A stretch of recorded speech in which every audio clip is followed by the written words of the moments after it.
Kia ora and welcome to Business Your Way, a podcast where I take you behind the scenes and look at the strategies, systems and support needed to grow and scale an online service business.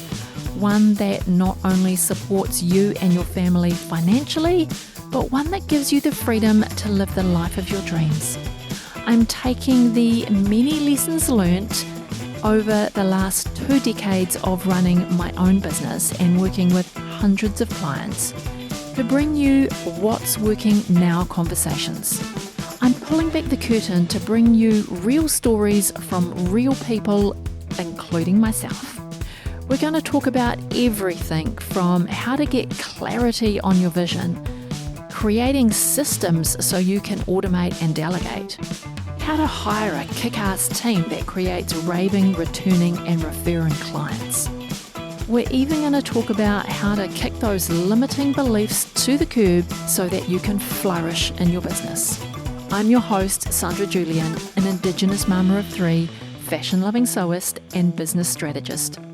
Each week, I want to help you dream big, plan well, and do the work to grow and scale your business your way.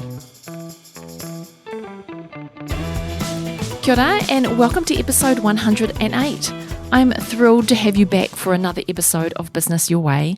Today we're tackling a topic that will probably resonate with most small service-based business owners, and that's how to optimize service delivery in your business with a small team.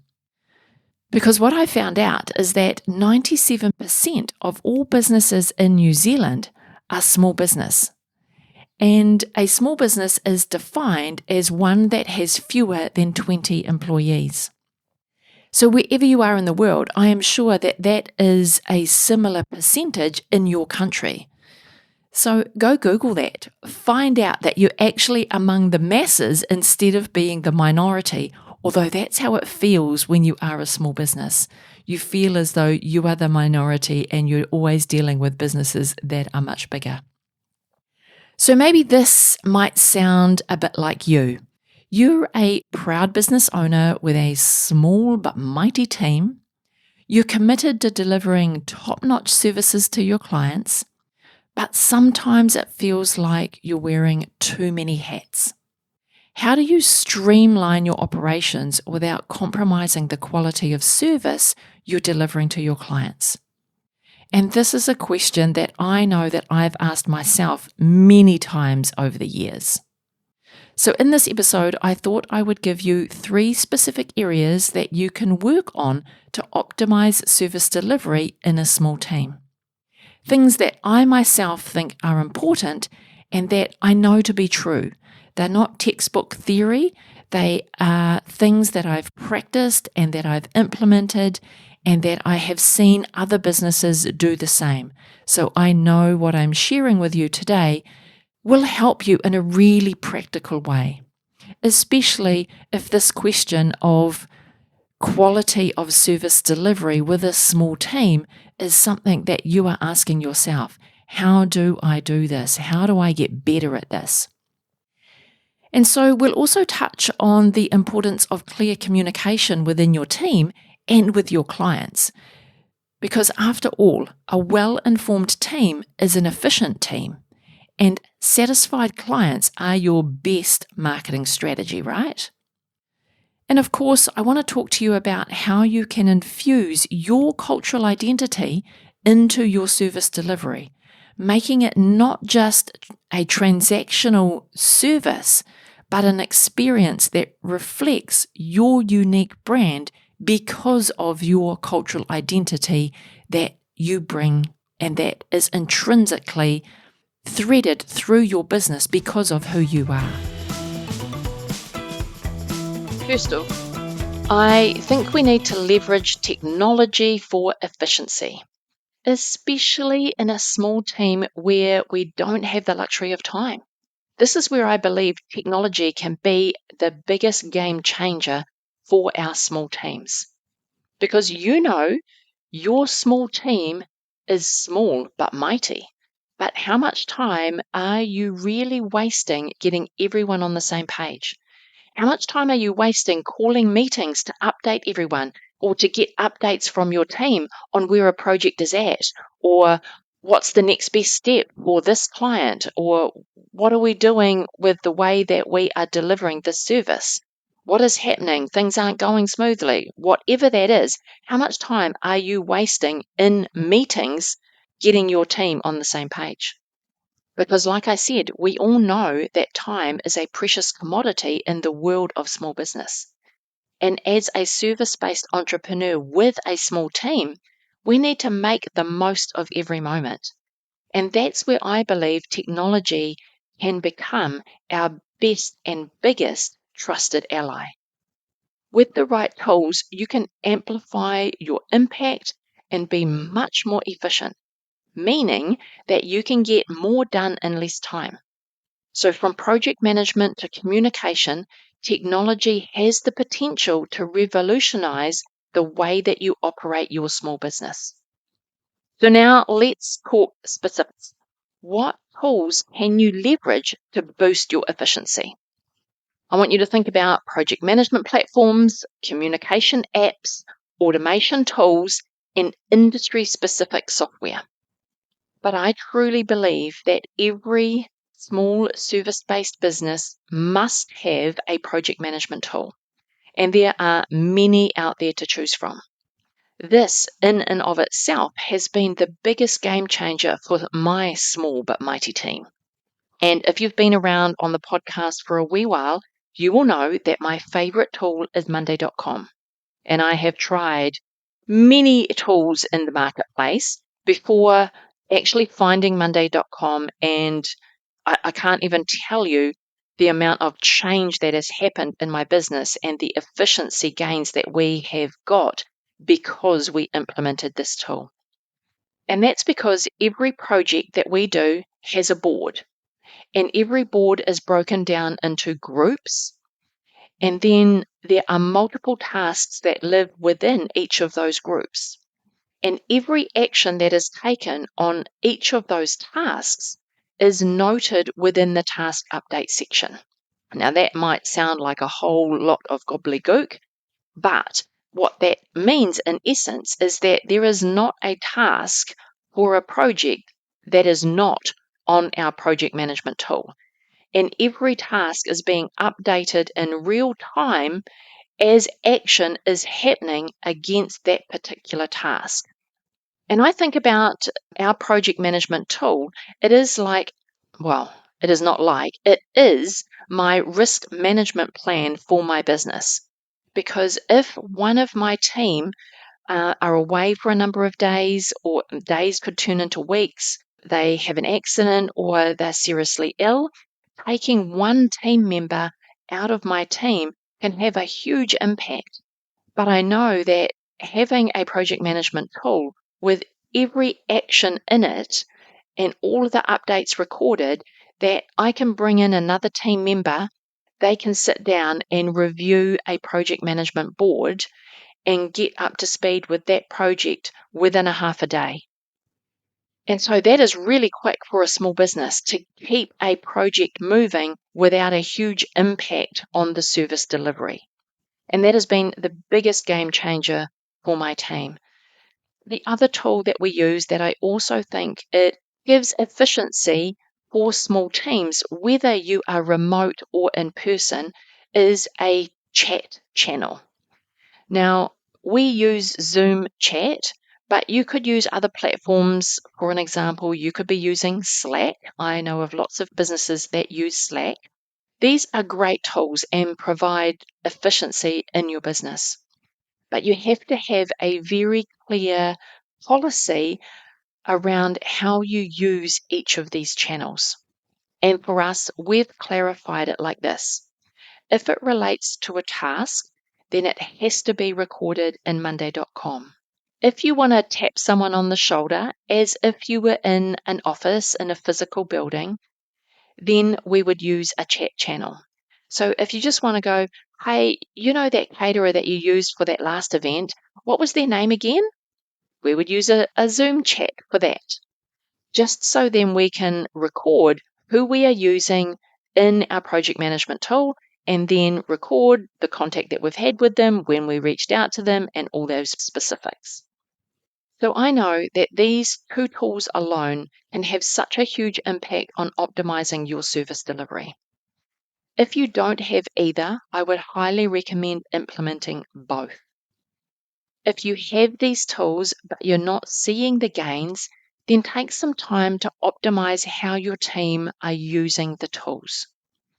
In my business, the way that we use the tools as a team is not negotiable, and we are seeing huge benefits from that. And you, as the small business owner, you're the one that has to make this not negotiable for your team. And I know as an entrepreneur, you are wearing many hats.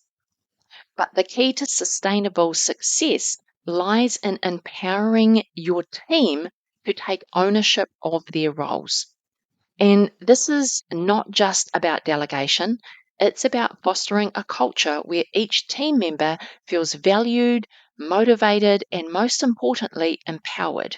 So we have to empower our teams to utilize our technology to get the gains that we need as a small business. So, why is it so crucial to empower your team? Well, like I believe, and I know this to be true, is that when team members feel a sense of ownership, they're not just doing a job, they're invested in the success of your business and what you do. They're invested in the success of themselves and of the business. And this has a huge impact on your service delivery. But this has to start with the business owner communicating the expectation that team members take responsibility for their roles, and to be specific about what this looks like. So, what does it look like for your team member to take ownership of their role? You have to be really clear about that. So, I want to give you an example. I said to one of my team members, I want you to be the super user of this tool. And that just happened to be our industry specific software platform. And I said to them, if there is anything to know about this tool, I want you to be the person to know about it. I want you to be the go-to person.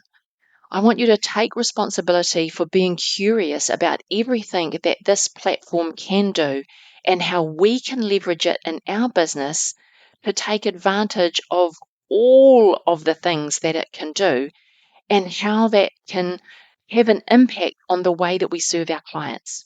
And this is the conversation that I had with my team member. To be really clear, I wanted her to be curious. I wanted to get in. I wanted her to dive deep. What can the software do?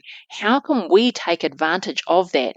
How can we leverage that to serve our clients in a much better way?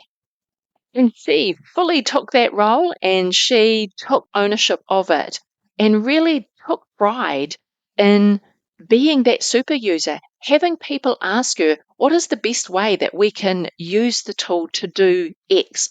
This event wants to do XYZ. How can we use this tool to do that? Can we? Can we do this? She fully embraced the role and she loved taking that responsibility for her role. And that lifted a whole weight from my shoulders as the business owner. Those many hats that we wear, I was able to relinquish one of those hats because I empowered my team to take responsibility. You know, this requires really clear and timely communication with our team. So if we're going to empower our team to take responsibility, we as the entrepreneur need to give really clear and timely communication back to our team members, recognizing their achievements. These are the building blocks of a motivated and engaged team. Timely communication is important. Like, don't store up your things that you want to talk about for the employee review. You may only have that like half yearly, sometimes only yearly. Don't store things up and raise it at that one time. Be sure to give your team feedback and recognition in the moment, in real time that things happen. You know for yourself, You'd prefer that people to tell you in the moment that it happens. If there are any areas where you can improve, or where they're not happy, or things didn't quite go right, or there are things to tweak, you know for yourself you would like to get that feedback in the moment. So do the same with your team. Don't store things up. Give them timely feedback, whether that is, acknowledgement of achievements that they've done, or whether it's areas that they need for improvement. Give them feedback. Clear and timely communication really helps create that culture of empowerment within your team.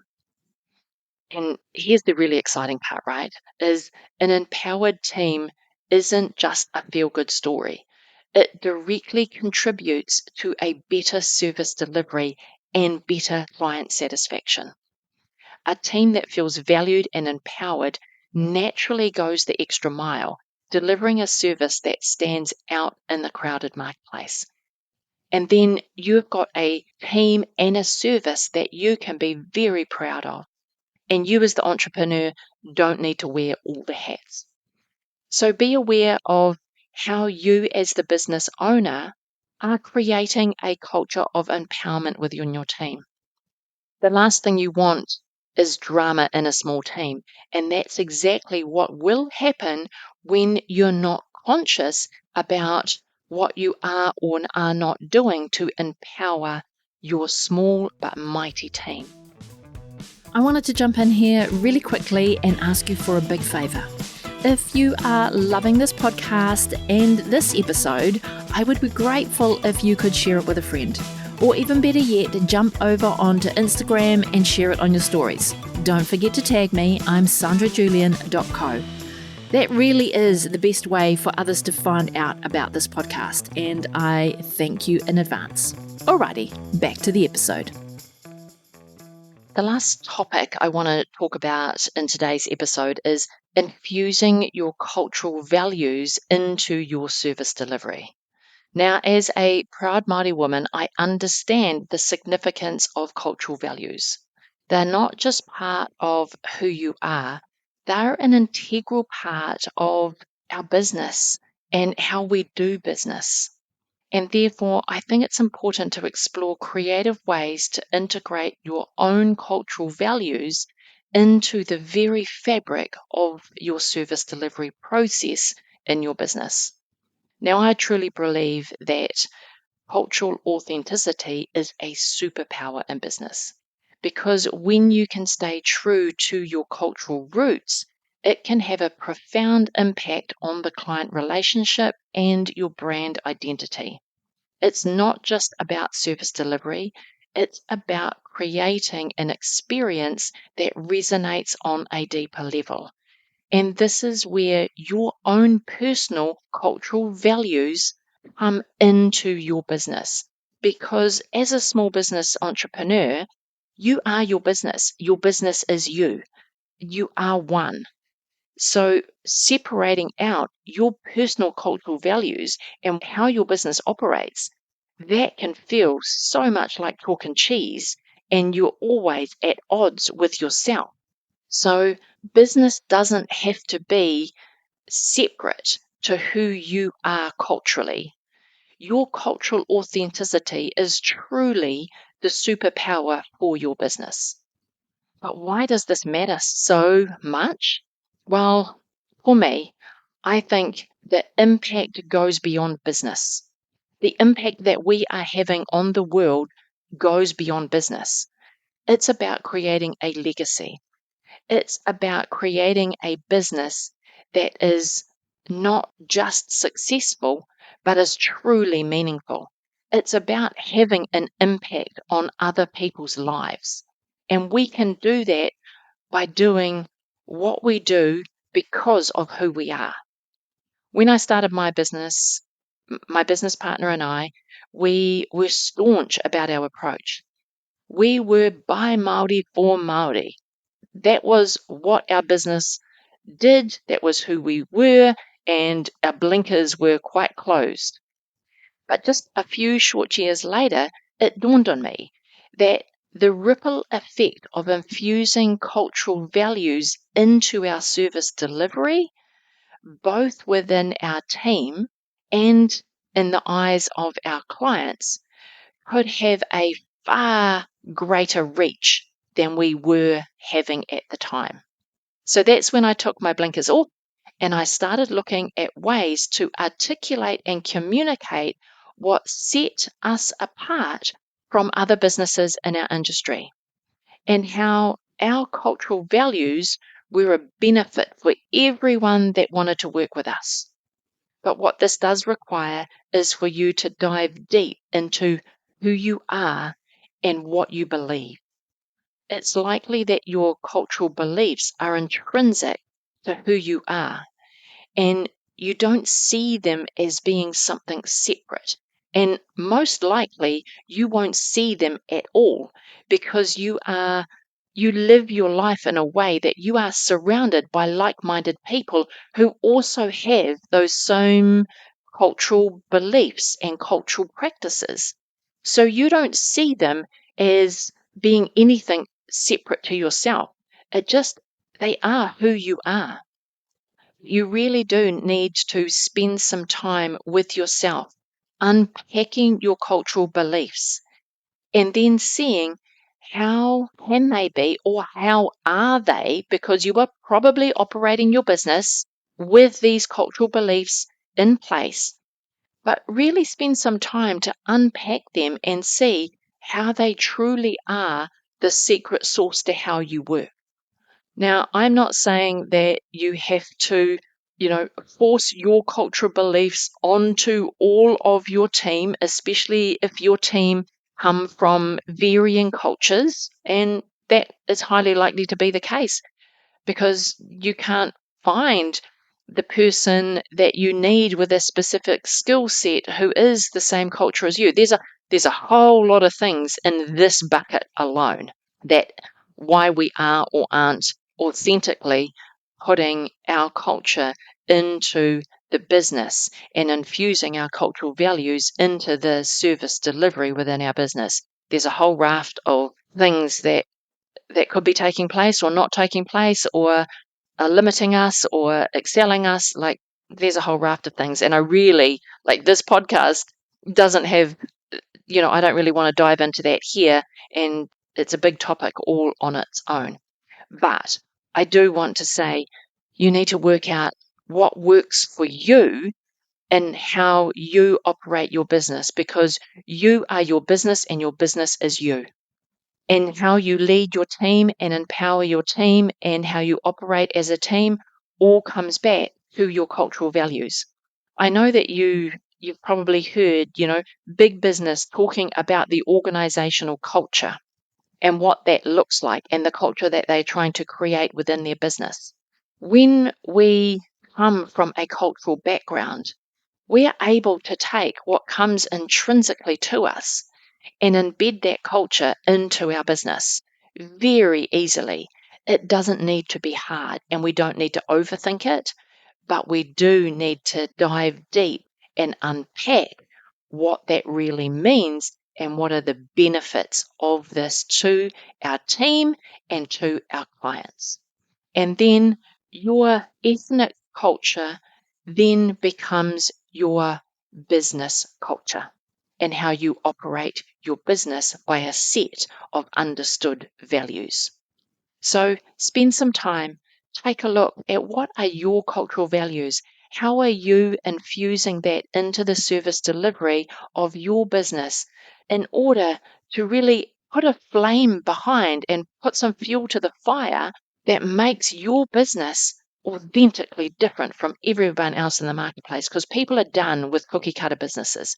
People are done with just getting the same thing from every service provider they go to.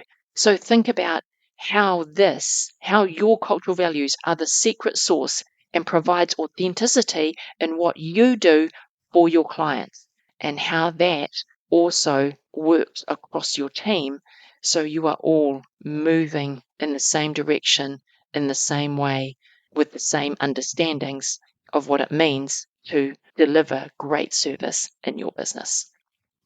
All right, my friend, that is all I have for you this week. I really do hope that this episode served you and gave you some things to think about as you optimize your service delivery with a small team.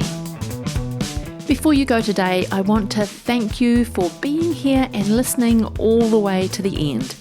All the links to this week's episode can be found in the show notes, and you can read a full blog of the episode at sandrajulian.co/podcast. If you enjoyed today's episode, make sure you hit that subscribe button and get new episodes as soon as they're released. If you'd like to reach out to me and chat about anything on today's episode or any of the previous episodes on the podcast, then I've got a link in the show notes so you can leave me a voice message or a video message. I really do look forward to hearing from you. Alrighty, have a productive week and I will talk to you again real soon.